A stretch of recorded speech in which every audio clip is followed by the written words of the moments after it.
Hello, सभी का स्वागत है, सभी को जोहार। झारखंड के सभी ज़िले से जिस तरह से मैं लगातार आप सभी विद्यार्थियों को अपडेट कर रहा था, इकलौता चैनल यूट्यूब पे ये था जहाँ पे मैं बता रहा था कि चौकीदार की भर्ती प्रक्रिया फिर से 2026 में जो है वो शुरू होंगी। और आप सभी को जो है वो देखने को मिल चुका होगा कि बाबा धाम देवघर से भर्ती प्रक्रिया देवघर चौकीदार का आ चुका है। और सीटों की संख्या सबसे बड़ी और सबसे महत्वपूर्ण प्रश्न आप सभी छात्रों का ये रहता है कि सीटों की संख्या आखिर क्या होंगी। तो सीटों की संख्या देखिए, देवघर में कितना दिया गया था। देवघर में सीटों की संख्या 63 थी। कितना था? 63।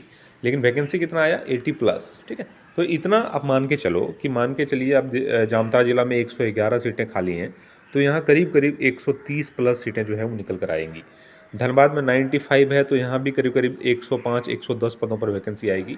साहेबगंज में 50 है, तो यहाँ भी 70 के आसपास वैकेंसी आएंगी। कोडरमा 29 है, तो यहाँ भी 45 के आसपास वैकेंसी आएंगी। हजारीबाग में 15 है, तो यहाँ भी 25 के आसपास वैकेंसी आएंगी। इसका मतलब ये है कि सीटों की संख्या सभी जिलों में बढ़कर आ रही है।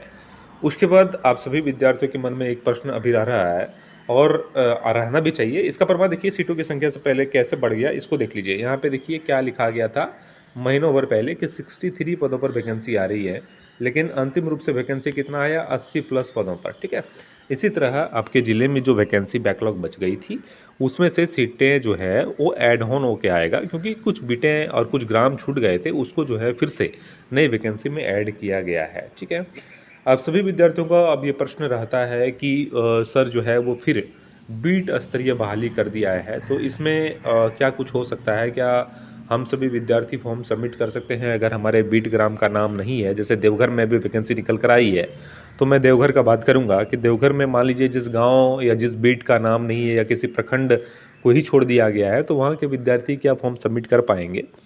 तो उपायुक्त महोदय के कहे अनुसार, जिस तरह से आप सभी विद्यार्थियों को पता होगा कि चौकीदार की तैयारी करने वाले विद्यार्थी डीसी कार्यालय गए थे और वहाँ पर जो है वो डीसी से मुलाकात की, बातचीत हुई।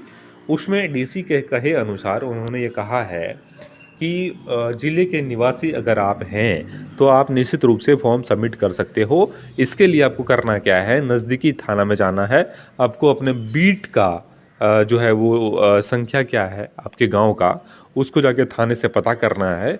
उसके बाद जो है वो फॉर्म सबमिट करना है। बीट का ग्राम का पता करना इसलिए ज़रूरी है, ग्राम के बीट का, क्योंकि जब फॉर्म सबमिट करेंगे तो वहाँ बीट संख्या आपको लिखना पड़ेगा लिफाफे में, लिफाफे के ऊपर भी लिखना पड़ेगा और जो फॉर्म आप सबमिट करेंगे उस पर भी आपको लिखना पड़ेगा। ठीक है, तो उस स्थिति में जो है आपको बीट संख्या चाहिए होगा। ठीक है, तो इसीलिए आप सभी विद्यार्थी नज़दीकी थाने में जाएंगे, वहाँ से बीट संख्या लेंगे। और ये मैं नहीं कर रहा हूँ, ये उपायुक्त महोदय से जो छात्र लोग मिले थे उन सभी छात्र लीडरों का कहना था कि बीट संख्या आपको थाने से ही लेने पड़ेंगे। ठीक है, तो एक बार कोशिश करिए, थाने से जाके मिलिए और बीट संख्या लीजिए और फॉर्म को जरूर सबमिट करिए। फॉर्म सबमिट करने में ज़्यादा पैसे लगते नहीं है, 100 रुपये का डीडी बनवाना पड़ता है और करीब करीब जो है वो 40 से 50 रुपया स्पीड पोस्ट करने का लगेगा। तो इतना ही खर्च आपके आएंगे। तो फॉर्म जरूर सबमिट करिए। बहुत सारे प्रश्नों छात्रों का प्रश्न रहता है कि आखिर सर रिजेक्ट तो नहीं कर देगा? देखिए, रिजेक्ट अगर कर भी दे तो भी आपको जो है वो 150 रुपया जाएंगे।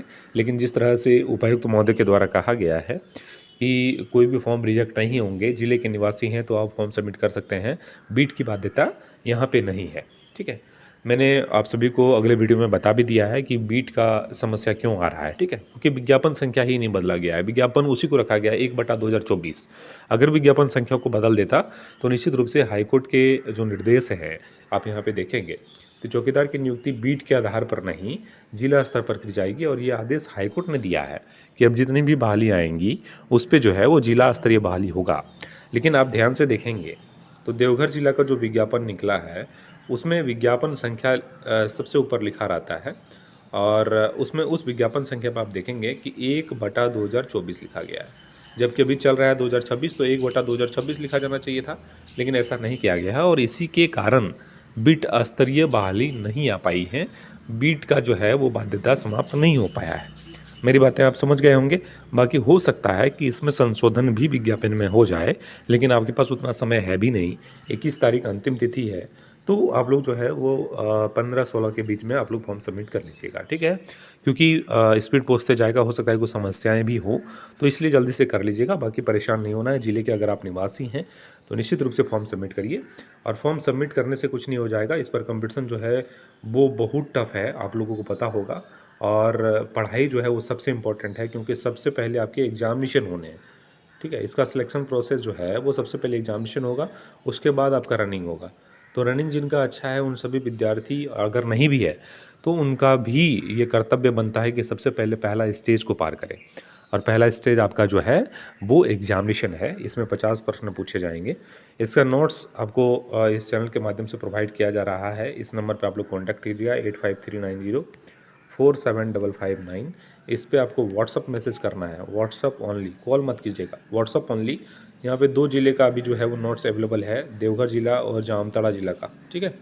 तो आप सभी विद्यार्थी निश्चित रूप से अभी से तैयारी में लग जाइए और जामताड़ा ज़िले वाले विद्यार्थी आप लोग सोइए मत, क्योंकि अब बारी जो है वो जामताड़ा ज़िला चौकीदार का ही है और वैकेंसियाँ आएँगी, इसके लिए आप सभी निश्चित रहिएगा। तो तैयारी अभी से करिए क्योंकि कॉम्पिटिशन जो है वो काफ़ी टफ़ है और देवघर ज़िले वाले विद्यार्थी ये मत सोचिए कि फॉर्म सबमिट करने के बाद जो है वो परीक्षा की तैयारी कर लेंगे, ऐसा नहीं हो पाएगा। अगर आप अभी से नहीं लगेंगे तो और विद्यार्थी जो हैं वो नोट्स लेके पढ़ाई स्टार्ट कर चुके हैं, ठीक है? आप भी पढ़िए, अच्छे ढंग से पढ़िए, जहाँ से पढ़ना है पढ़िए। अब नोट्स लेने से आपको ये फ़ायदा होगा और मेरे माध्यम से अगर आप नोट्स लेते हैं, तो आपको ये फ़ायदा होगा कि आप जो मेहनत करोगे स्टडी मटेरियल खोजोगे, वो मैं ऑलरेडी खोज के अपने मेहनत से काफ़ी समय निकाल कर, खोज कर और वैसे चीज़ें मैं आपको प्रोवाइड कर रहा हूँ, जो डायरेक्ट एग्ज़ाम में उठ कर आता है, ठीक है? तो इसीलिए आपकी जो मेहनत आपको करने पड़ेंगे, वो मेहनत मैं कर चुका हूँ, आपको सिर्फ बैठ के उसको पढ़ लेना है, ठीक है? इसमें आपको नोट्स में क्या मिलेगा तो देखिएगा, देवघर जीके पूरा मिलेगा, ठीक है? एक भी प्रश्न यहाँ से आपका नहीं छूटेगा देवघर जीके से। इसके बाद आपका हिंदी के मिलेंगे, इंडिया जीके मिलेगा, इंडिया जीके मिलेगा। उसके बाद आपको क्या मिलेगा, झारखंड जीके मिलेगा, झारखंड जीके मिलेगा। उसके बाद मिलेगा प्रैक्टिस सेट 6 सेट मिलेगा, जिसमें कितने प्रश्न रहेंगे, 300 प्लस प्रश्न रहेंगे, ठीक है? और इतना जो है वो काफ़ी कम प्राइस पे आपको मिल रहा है, तो ज़रूर कॉन्टैक्ट करिए, नोट्स को लीजिए, आपके लिए बेहतर होगा। बहुत बहुत शुक्रिया, आप सभी का धन्यवाद। चैनल पर अगर न्यू है तो चैनल को सब्सक्राइब कर लीजिएगा।